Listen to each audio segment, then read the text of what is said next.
एक था गांव जिसका नाम श्यामपुर था। श्यामपुर गांव में ज़्यादा लोग नहीं रहते थे। पता है क्यों? अगर जानना हो तो हमारी वीडियो आखिर तक ज़रूर देखें। तो चलो शुरू करते हैं आज की कहानी। श्यामपुर गांव में दो बहनें रहती थी।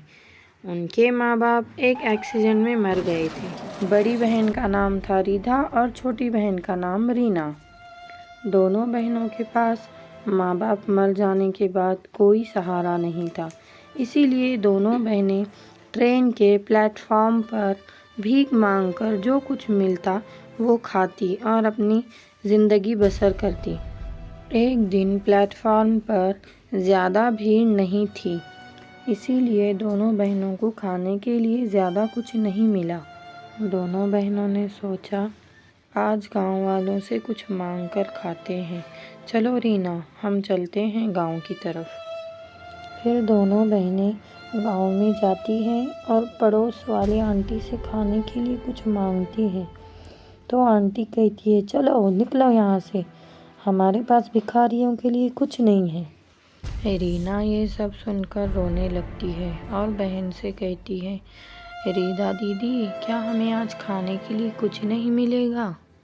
रीधा कहती है, नहीं नहीं रीना, रुको, हम और एक पड़ोसी है हमारे बाजू में, हम उनके पास चलते हैं, शायद वो हमें कुछ खाने के लिए दे दे।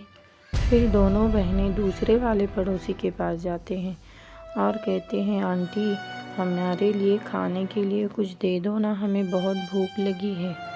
पड़ोस वाली आंटी कहती है, बेटे, मेरे पास ज़्यादा तो कुछ नहीं है तुम्हें खाने के लिए देने, लेकिन फिर भी जो कुछ है वो दे देती हूँ, तुम आपस में बांट कर खा लेना। रीना रीधा दोनों बहुत खुश होती हैं और कहती हैं, जी आंटी, दे देना हमें, हम आपस में बांट कर खा लेंगे। दोनों बहनें जो कुछ खाने के लिए मिलता है खाती हैं और सो जाती हैं।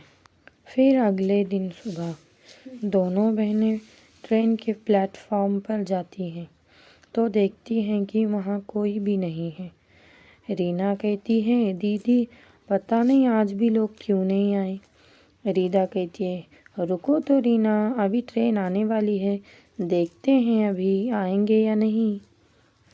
फिर कुछ देर बाद ट्रेन आती है। ट्रेन को आता देख रीना बहुत खुश हो जाती है और कहती है, दीदी वो देखो, ट्रेन आ रही है, शायद हमें आज खाने के लिए कुछ मिल जाए। ट्रेन आकर प्लेटफॉर्म पर रुक जाती है और ट्रेन से बहुत सारे लोग उतर आते हैं। बहुत भीड़ होती है, बहुत चिल्ला पुकारा हो जाता है और रीधा के हाथ से रीना का हाथ छूट जाता है और रीना रीधा को ढूंढने लगती है और रीधा रीना को, लेकिन दोनों बहनें एक दूसरे को नहीं मिलती। कुछ देर बाद किसी का धक्का लगकर रीना ट्रेन के नीचे गिर जाती है और वो चिल्लाने लगती है और फिर उसकी आवाज़ सुनकर रीधा वहाँ ढूंढते ढूंढते आ जाती है। जैसे ही आवाज़ कुछ सुनाई देती है रीधा को, वो नीचे झुककर देखती है तो क्या, रीना ट्रेन के नीचे। रीधा जैसे ही रीना को उठाने के लिए झुक जाती है, पीछे से किसी का धक्का लग जाता है और रीधा भी ट्रेन के नीचे आ जाती है और दोनों बहनें ऊपर आने की कोशिश करती हैं, लेकिन उतने में ही ट्रेन चलने लगती है और दोनों बहनें वहीं मर जाती हैं और दोनों बहनें चुड़ैल बन जाती हैं।